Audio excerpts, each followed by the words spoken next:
What's up, folks? Welcome back to the channel, and as promised, we'll go over the White Forest Runick deck. And this has been the original version of the deck most people played when the White Forest archetype was introduced in the Infinite Forbidden about a year ago, right? And a lot has changed since then. Obviously, we've got a ton of new White Forest support that changed the deck drastically. We had a lot of different sub-engines people played in the White Forest deck, from the Toy engine to the Centurion engine. Even a lot of people played. Of course, first Runick, and then later now a lot of people play White Forest Pure, me myself as well. And a big reason why Runick has fallen out of the meta game and out of all the White Forest discussions is really because of the introduction of Maliss. Because if you use the Runick spells on your opponent's turn to interrupt them or to break their boards, you basically just give them extenders, right? Because they can summon out new Maliss names if you end up banishing them from the top of their deck, which is really something we don't want to see happening.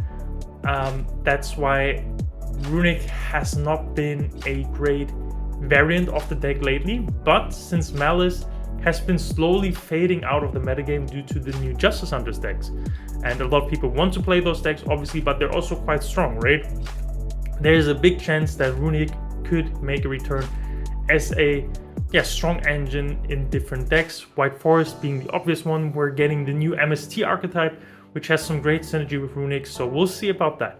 But for this video, let's get into the White Forest deck, and let's start with the main deck.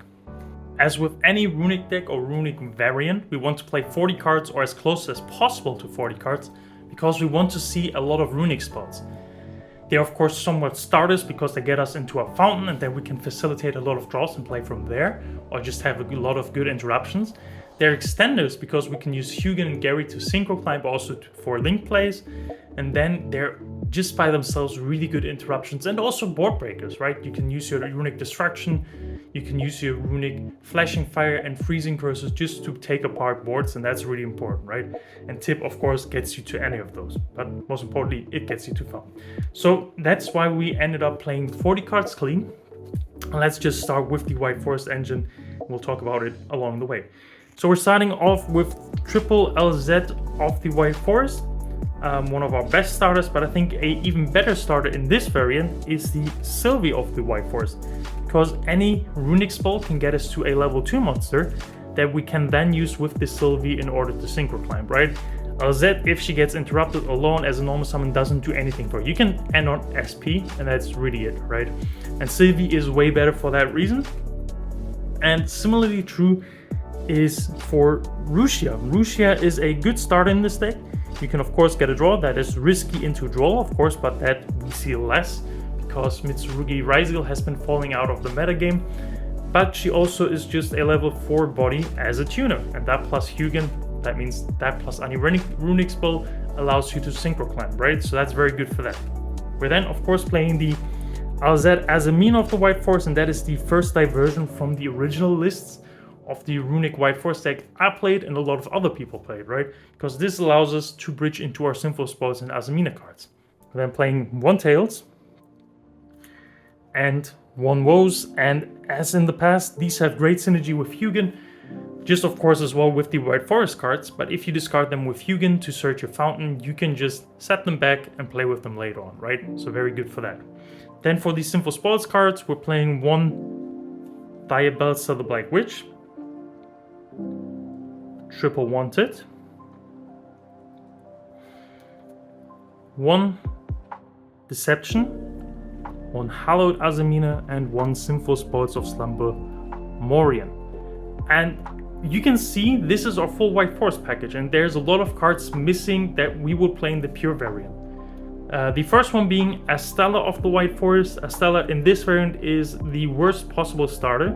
Of course, you know it from the pure variant. This is very weak to a lot of interruptions. Imperm, Veiler, Ash, right? Pretty much everything hits this out of the fair hand traps. But she has the same problem as LZ, that if you just have this plus Runick spells, you normal summon her, activate her effect, she gets interrupted, you can get into your single plays, right? Rushia doesn't provide nearly as much value as Astella. Even Sylvie is a little bit worse than Astella in that regard, because with Astella you can get to Astella plus Sylvie right away, right? And get her search. but they are way safer options into interruptions, right? And the Estella alone, as soon as she gets interrupted, it's just a dead piece on your board, right? So not very good. One card we're also not playing from the new support is the Witches of the White Forest. I don't think you need additional searchers or starters in this variant of the deck because you draw a ton, right? You'll see these cards anyways, and any of these 7 cards, or 8 cards, sorry, alone basically already facilitates plays. Even Wanted and Witch can get you 2 draws and then also facilitate plays from that.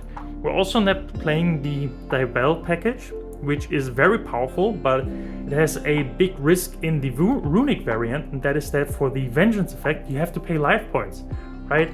And any Runick player will know that that is super risky in Runick decks, because often enough your games will go into time, and that will mean that, let's say you win game 1, right, but in game 2 you start playing life points and you can't close it out by just outright killing your opponent. You end up losing, right? Or you end up in a draw. If it's game 3 and you still have this in your deck, in game 3 you would always have to side this out. Even for game 2 you probably always have to side this out, because Runick duels can take longer, especially if your opponent can't really read the game and they don't scoop if you have a bazillion card advantage, because they know with time rules they could scoop out a draw or even a victory just simply because you can't close out the game and you're paying life points, right? So that's in my opinion the reason why you should definitely not play this card in the White Forest variant, and that also means you're not playing any of the Diabell cards. Let's get into the Runick spells. For our Runicks, we're running the super standard lineup, and that is 17 cards. We're playing double Fountain, then a lot of triplets, that is 3 Tip, 3 Destruction, 3 Freezing Curses, and then triple Flashing Fire, triple Slumber, and then as our one-offs, we're playing the 1 Dispelling and the 1 Smithing Storm, and that leaves us with 37 cards. These are super standard, don't change anything about them, because with these 17 we'll on an average hand going first see 2 to 3, and on a average hand going second we'll see 3 of them, right? That's the ideal. Of course, drawing more Runick spells usually isn't bad, drawing less usually is bad, right? Because you need to get into your draws in order to build up that card advantage, and for that you need usually at least 2 Runick cards, right? You can draw into more of them but through other means, but ideally you want these. And then we have 3 non-engine slots, and these go into triple evenly. And this card has been the original 3 non-engine slots that I ran in my OG build. But I think this card is very good right now. Of course, it fell a little bit out of the favor when we had Desiree, where you needed either Destruction or Tip to get into Destruction in the battle phase in order to either bait out the negate or pop the sequence so the evenly can resolve.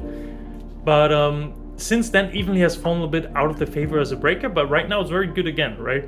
You have this similar problem with the Arclight and Yummy, but Tip, Flashing Fire, and Freezing Curses basically do the same. You can force out the Herald or outright pop it or negate it in the battle phase, right? And then just go evenly then.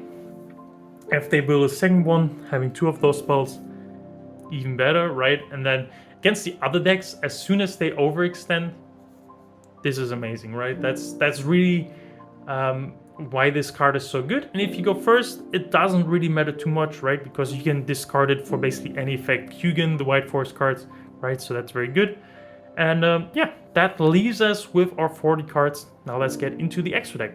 As in any Runick deck, we already have some extra deck slots reserved for our Runick fusions. You want to play 2 to 3 Hugins in order to search your fountain, to protect your fountain, and then your Jerry in order to recycle it from the graveyard if it should get destroyed. If you activate a second fountain and the first one gets into the graveyard, or if you send it to the graveyard yourself throughout your combos with the White Forest cards, right? So that is very important, but of course Hugin as well a combo piece, so 3 is ideal, right? And that means we already have 3 to 4 slots reserved in the extra deck just for Runick cards, while White Forest has gotten so much good support throughout the last year that we're really running tight on extra deck slots in the pure variant, right? You have to make a lot of decisions on what to really play, and this is even more extreme in this variant. So let's get into it. As I said, combo piece, Searcher, triple Hugin I think is a very good start. You could get away with 2, but I think 3 is the safer option. Then we're playing 1 Jerry, 1 Silvera for the OG Synchros, same as the Arcella and the Diabell. Then we're playing one more level 6 synchro, and that is the Triage Master. This plus Jerry makes an easy Light Dark Chaos Angel. Of course, the draw effect can be very important. We're playing the one of Chaos Angel, the one of Chen Ying, and then for the rest of our fusions, we're playing the Azamina package with Ilya Silva, more Regina, and I think in this variant, since we can't attack a lot, even more important, the Saint Azamina, right? Crazy floodgate against some decks, and also very odd to out because it can't be targeted, and it's huge with the defense, right? And as soon as you can enter your battle phase, even if your opponent has monsters on the board, this can often enough mean an easy OTK. And then for 2 tech options, we have the SP. Just play it in this deck, it's way too good. And then the one of Typhon. And you can see there's a lot of cards missing that we would play in the pure variant. The Poplar, right? The Vengeance Dragon, the Duration, the Doom Dragon. We have Chorozo, more Regina, Assault Every Sigton, right? There's a lot of good cards, but to be honest, I wouldn't include any of those in this deck. Of course, we have this package, which is only really good if you play the Diabell's Vengeance. Of course, you can get that out with the Diabell itself, but I think that's not really worth it. Duration could be better, especially for time, but we have another option for that in the extra deck, and then we have the Chorozo, which I don't think you really need. You have so many extenders, and more Regina is very good, but I couldn't find the space. What I would rather play is 2 other cards that are missing from the OG variant, and I think you could potentially cut Hugin and a Typhon to include these 2. That is the Coral Dragon, because often enough you don't need the Surge of the RCL, and Coral Dragon is just what nicer to get you into a draw, which can be a Runick card, right? And it's level 6 Synchro Tuner as well, so very good, and also has the little bit of a board breaking effect where you can discard a card to destroy a card on the field, right? Very good against spell traps that really annoy us, for example. And then also the Zephyr Shrimp, because it's really good on the opponent's turn with the Diabell to either go into a Light Chaos Angel or to summon out the Chen Ying. These would be my 2 considerations. I think you could cut the Typhon and a Hugin. I think you could get away with 2. You just have to be more mindful of how many times you summon her, and then play these 2 instead. I think they are good options, right? That's it for the extra deck. Let's talk about the side deck. For the side deck, there are 2 major things that I wanted to achieve, and the first one is to have a good time option, since the Runick spells make you skip your next battle phase, which means this deck is notoriously bad at closing out games or dealing damage itself, right? Which means your game 3 will usually go to time, and your game 2 often enough can go to time, right? For that, we're playing the 1 Scarlet Red Dragon Archfiend, which can destroy every special summon monsters on the board with equal or lower attack. It's decently huge with 3000 attack, and for each destroyed monster, you deal 500 damage to your opponent, which means on your turn 0, you can just blow up your own board, or going second, you can just build this. Very easy to build as well with Sylvie plus Jerry, or Rushia plus Jerry, or you can do your Synchro Ladder into the Synchro 8, right, and just summon this instead of the Diabell, and just blow up the opponent's board as soon as you baited their monster negates, right? Very good for that. We're also playing the triple Spooky Dogwood. This is a little bit scummy, but going second, if your opponent knows they don't have the battle phase anyways, we can just use that, right, to deal or increase our own life points. Just be sure to chain this to effects that actually summon monsters, so your opponent has to commit into it, and you just win on the spot then, right? For the second thing we want to do is draw cards going second, because we don't have a ton of non-engine slots. We want cards that increase our hand size to draw a lot of Runick spells, or that can fix our hand up a little bit and yeah, get us into our breakers and Runick spells, which are breakers themselves, right? And Fuva is an obvious option. I don't want Perulia, so what we'll do instead is play the triple Phantasme. If you have Perulia, play that instead. But Phantasme is really decent in this meta right now as well. You can use it, for example, against Yami with the Link 1. You can use it against K9 Vanquish Soul, where they summon out the Rock of the Vanquisher, summon Phantasme, right? Against Dracotail, they use the Spirit with Eyes of Blues and to get into the Seals going first as an Ambor piece. You can use Phantasme, right? It's very good for that. And there's other more niche matchups like K9 Crystron. They use the Clockwork Knight often enough. You use this against Blue Eyes, of course, and some other decks that's Link Summon. And as soon as they do that, Phantasme is a good card to fix your hand, basically, right?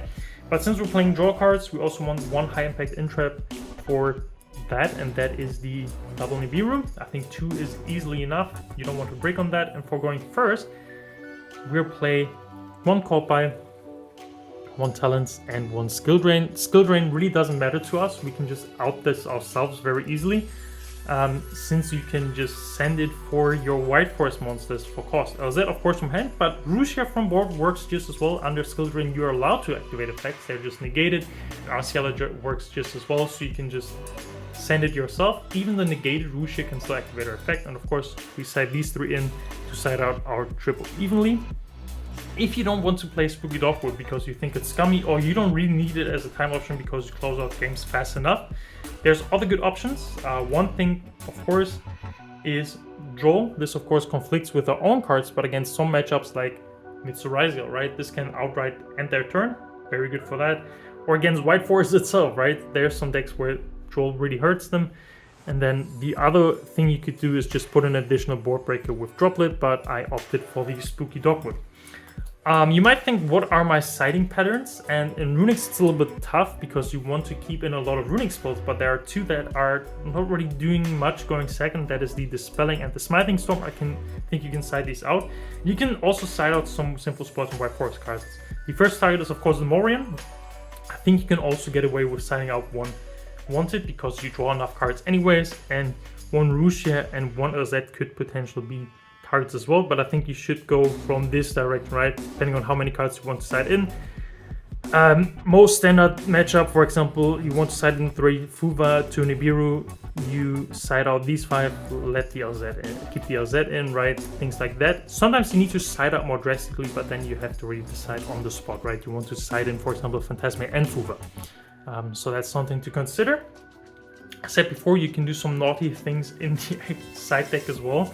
You could, for example, take out the Dogwood and let's say cut the Caught By and build a stronger going first side deck, right? You could, for example, play 2 Foolish Burial Goods and increase the amount of floodgates you're playing, simply because the Foolish Burial Goods can send those floodgates, right, from your deck to the graveyard, and you can add them back with the Diabels, and under those 2 and also potentially under Gozmet, you can play really well, right?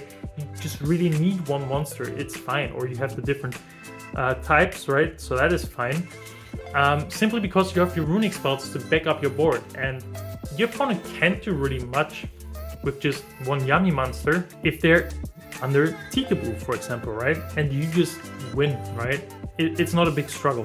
You could do that, but I think going first, usually we're strong enough by itself, so you probably rather want some good options going second. But if you don't want to play the Spooky Dogwood, you could also do a little bit silly things like this, right? So that's it for the side deck. And that already means we're at the end of the video as well. First of all, as always, thank you so much for watching. If you have any thoughts on the deck profile, any questions, any ideas you would like to share, put them down in the comments below. I always try to answer every comment to the best of my ability. That has been a lot of fun. And also, you know, the stuff with the YouTube algorithm, commenting, sharing, liking, subscribing, all that really helps to get some more exposure, right? I'll really be thankful for that. What you can look out for next is definitely the Fire King Queensmith deck profile that I talked about in my community notes. I think that deck is a lot of fun. I'll post 2 different variants in that video, which I think one is a little bit more standard, one is a little bit more spicy, which could help a lot with the Fire King strategy. We'll see that. And yeah, the other one video that I'm working on already is the ranking of every White Forest card. That also includes, of course, most of the lore cards as well, even though we'll exclude the Goblin Bikers cards and the Morganite cards because they don't really contribute to the White Forest strategy, but we'll talk about every other niche option that is out there as well. So thank you all for watching, and I'll see you in the next one. Bye bye.